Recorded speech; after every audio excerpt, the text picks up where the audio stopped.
Hey, it's AP Experiment. Welcome back to the Nightmare Fog. I've really been grinding this event out just because I do like to the limited time modes and like to, play them out. The I more you're believe we exposed to have the fog, just the more you'll over a week experience its left effects. of playing Be this. I careful about already what you have the see. rush pistol. I already have the rush pistol. I have yet to use it in any of my runs, just because I have it. I haven't been recording recently. I did a couple of recordings, but I didn't really do too much. Um,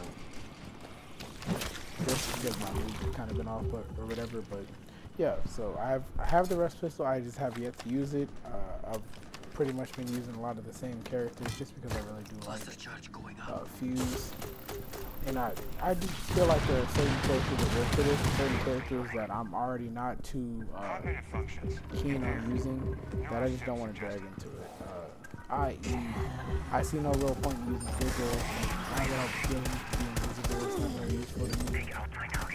Alibi is really just going to cause too much damage for me personally, just because I'm not very good at knowing where to place her. Did it. Head to the next station. Well, her alibi drones, basically. I don't know where to post those or to throw those, that they actually are useful. Whenever I do seem to use them, I seem to always still get attacked instead of the decoys, so it doesn't really help me, so I really don't drag her out. I have no use for Sledge or Smoke, in my opinion, just because I don't feel like they're very, very useful in this situation. Yeah, in that same aspect, I also don't feel like Capital is of much use. Just with the way that their abilities work, this just doesn't really work. Plus, with the with the operators that I have been using, I seem to always get better team correlation, especially whenever I bring out Rook, and we're able to really, when either I bring out Rook or someone else brings out Rook, so we have those consistent shields. Someone else can maybe run a little bit more of a different type of setup than they normally do. So yeah, I feel like the few operators that I have used, which I believe is like Lion, Fuse,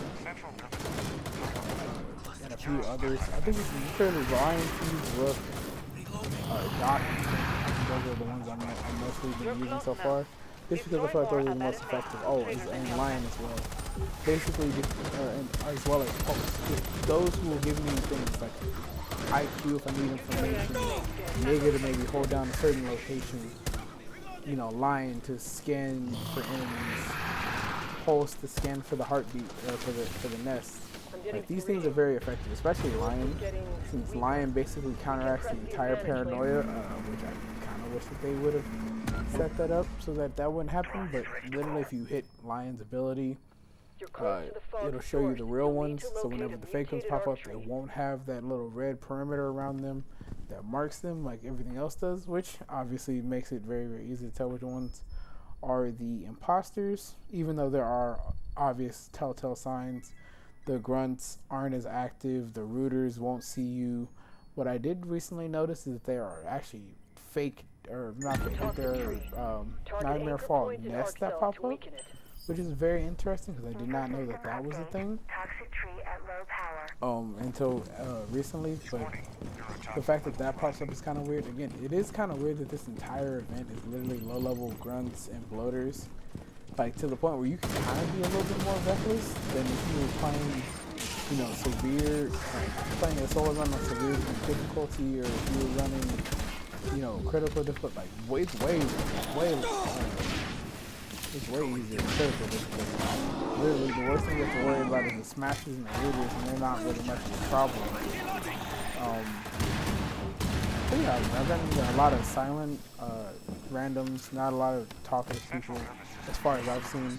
Again, I've heard from other people that people are toxic, obviously, and yelling about teamwork and the difference of strategy and things of that nature. So that is crazy to me, honestly. That's not really something I expected. I mean, it's obviously to be expected with a lot of games. There, a blend of personalities, things of that nature. But with my experience of literally getting more silent randoms and randoms that are being toxic on the mic, it's actually very good. Especially me coming to this game as a mostly Call of Duty player, that whole in-game dialogue is absolutely atrocious sometimes, and very, very off the walls.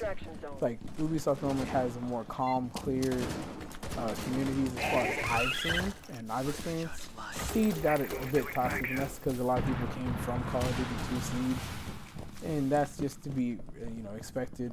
But all in all, this was a great run. I really enjoyed my randoms. It was pretty smooth, and as you can see, I left with 72 base damage. Catch you in the next one.